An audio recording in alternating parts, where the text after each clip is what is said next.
علوی خاندان کے ایک عورت کا واقعہ۔ دوستو، علوی خاندان کا ایک شخص بلخ میں رہتا تھا جو عجم کے شہروں میں سے ایک شہر ہے۔ اس کی بیوی اور لڑکیاں تھیں اور اللہ تعالیٰ نے انہیں ہر قسم کی نعمتیں عطا کی تھیں۔ وہ آدمی فوت ہو گیا تو اہل و عیال کو اس کے مرنے کے بعد فقیری اور تنگ دستی نے آ گھیرا۔ چنانچہ وہ بیوہ علویہ عورت اپنی لڑکیوں کو ساتھ لے کر کسی دوسرے شہر چلی گئی تاکہ دشمن کے طعن و تشنی سے بچے۔ اتفاقاً ان کا نکلنا بھی سخت سردی کے موسم میں ہوا اور جب شہر میں داخل ہوئیں تو اپنی لڑکیوں کو ایک غیر آباد مسجد میں بٹھایا اور خود ان کے لیے کھانے کا بندوبست کے لیے چلی گئی۔ اس کا گزر دو جماعتوں پر ہوا۔ ایک جماعت تو ایک مسلمان کے پاس جمع تھی اور وہ شیخ البلاد تھا یعنی میار، اور دوسری جماعت ایک مجوسی کے پاس جو کہ اس کا نائب تھا۔ پہلے تو گئی مسلمان کے پاس اور اس کو اپنا حال سنایا اور کہا کہ میں ایک علوی شریف خاندان کی عورت ہوں اور میرے ساتھ یتیم لڑکیاں ہیں جن کو میں نے ایک غیر آباد مسجد میں بٹھایا ہے اور آپ سے آج کی رات کا کھانا مانگتی ہوں۔ اس نے کہا کوئی گواہ لا میرے پاس کہ واقعی تو علوی خاندان کی عورت ہے۔ اس نے کہا میں ایک اجنبی عورت ہوں، اس شہر میں مجھے کوئی نہیں جانتا۔ چنانچہ اس شیخ البلد نے منہ موڑ لیا اور وہ عورت شکستہ دل ہو کر چلی گئی۔ پھر وہ اس مجوسی آدمی کے پاس آئی اور اپنا حال اس کے سامنے بیان کیا کہ میرے ساتھ لڑکیاں ہیں اور میں ایک علوی شریف خاندان کی عورت ہوں، اور شیخ البلد کے پاس جانے کا قصہ بھی سارا بیان کیا۔ وہ مجوسی فوراً اٹھا اور اپنی عورتوں کو بھیجا کہ اس عورت کو ماں اس کی لڑکیوں کے میرے مکان پر لے آؤ۔ پھر ان کو نہایت نفیس کھانا کھلایا، بہترین لباس پہنایا۔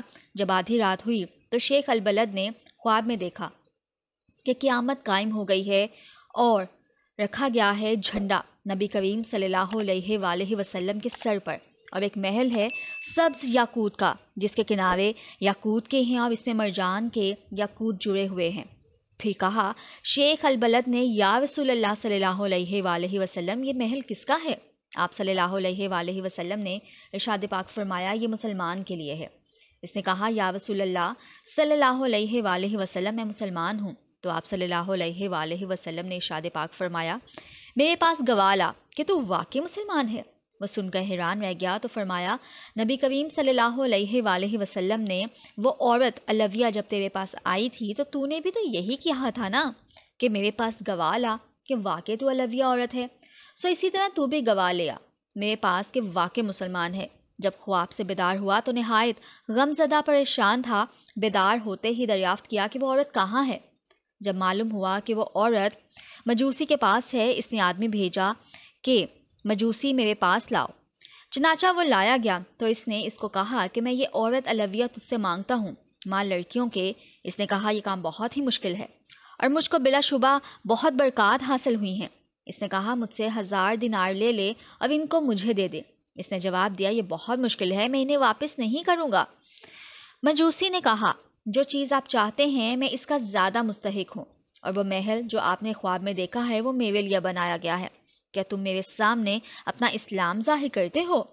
اللہ کی قسم جب تک میں اور میرا اہل و عیال تمام کے تمام اس علویہ کے ہاتھ پر مسلمان نہیں ہوئے رات کو سوئے نہیں تھے۔ میں نے خواب میں اسی طرح دیکھا تھا جس طرح تم نے دیکھا ہے، اور مجھے رسول اللہ صلی اللہ علیہ وآلہ وسلم نے فرمایا کہ وہ عورت علویہ اور اس کی لڑکیاں تیرے پاس ہیں۔ میں نے عرض کیا جی ہاں یا رسول اللہ صلی اللہ علیہ وآلہ وسلم۔ تو آپ صلی اللہ علیہ وآلہ وسلم نے ارشاد پاک فرمایا یہ محل تیرا اور تیرے گھر والوں کا ہے، تو اور تیرے گھر والے تمام جنتی ہیں۔ سبحان اللہ۔